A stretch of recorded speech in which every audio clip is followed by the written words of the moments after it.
The host of Igwanshi Omago and 2026.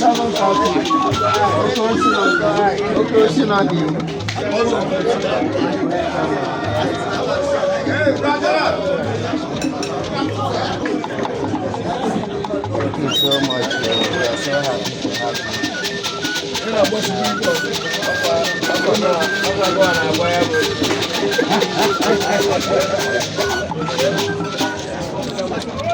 Okay, he can how can it take back?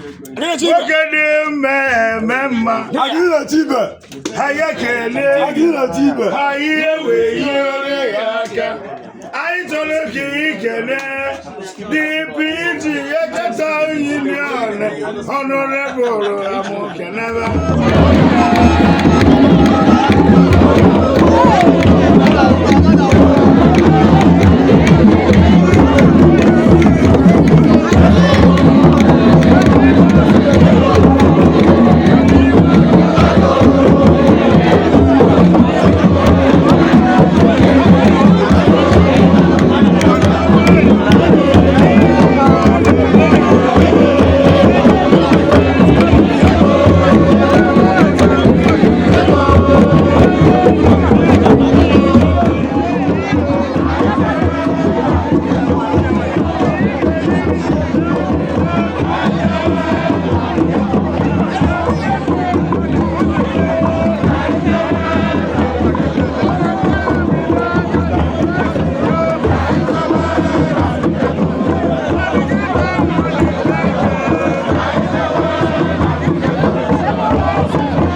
n'ọgbọ